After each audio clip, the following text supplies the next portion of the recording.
Hey there, I'm Jim Duncan with Nest Realty here in Crozet. And I'm Greg Slater with Nest Realty. We define the Crozet market as the school districts of Brownsville Elementary and Crozet Elementary.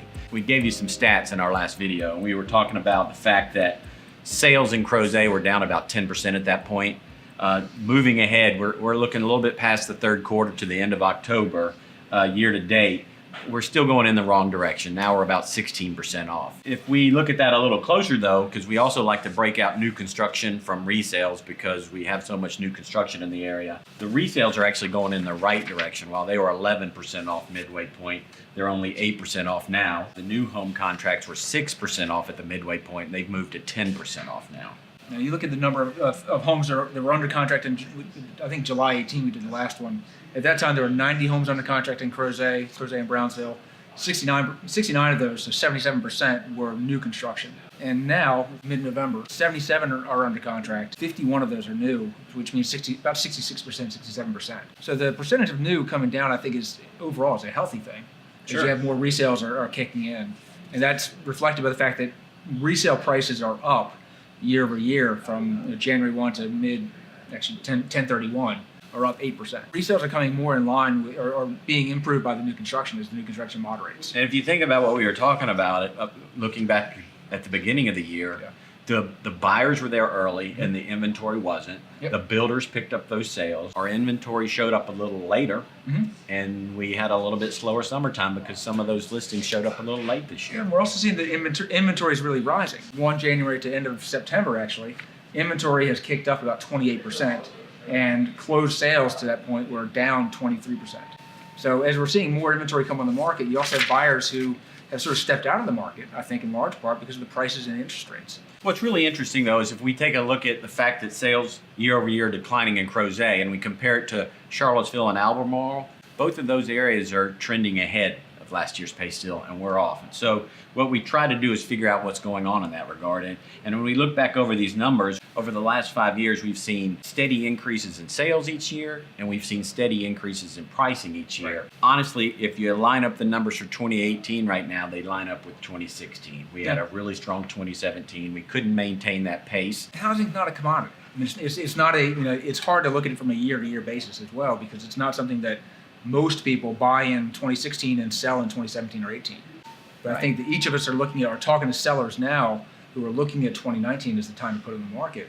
And I'm telling my guys to be ready late January, mid-February to take advantage of the school market, because most people in Crozet are looking at the school market and they need to be ready, willing, able to go by mid-January, February to pull the trigger on that new listing. Yeah. It'll be interesting to see if the winter impacts that. I think they're calling for a little more snow. Sometimes that can trip people up.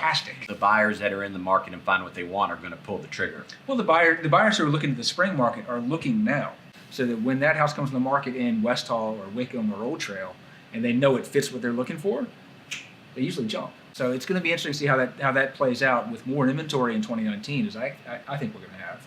But the buyers may be more selective than they've been.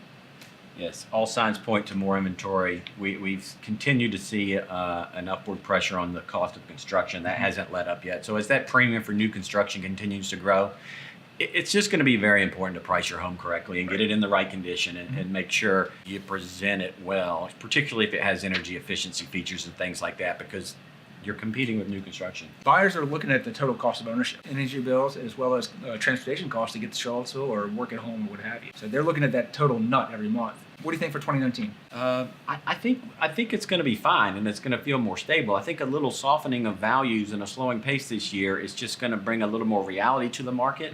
You just kind of get in the habit of expecting a certain amount of drop or a certain amount of increase, and I think we've just seen that be interrupted. We're just going to have to price our inventory right, and I think we'll see those homes sell. I don't find that we'll price it high and wait for them to make an offer.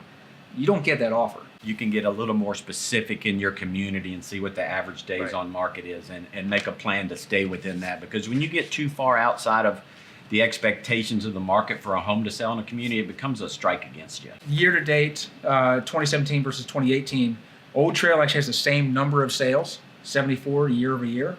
Highlands is about the same, 14 versus 12 in 2018. Grey Rock was significant. Last year they had 4 home sales. This year they have 8. Western Ridge had 15 in 2017 and 6 this year. neighborhoods we see coming are Sparrow Hill. They're doing the waiting list plan, right? If you want information on that community, they're trying to line everybody out and make a big splash. The View and the Summit at Old Trail, the 2 apartment complexes. Old Trail, some commercial spaces coming. If you're not familiar with the Foothill Crossing side of town, the infrastructure to start to make all of that side of Crozet more pedestrian friendly to downtown is starting to get in place. And it's interesting to go back there and see how much it's changed. And the Crozet trails are phenomenal. I think that 2019 is going to be interesting. And if you're looking at buying or selling, I would certainly say start having that conversation, now about Thanksgiving time is really time to get sorted out. I'm Jim Duncan with Nest Realty. And I'm Greg Slater with Nest Realty. See you next time.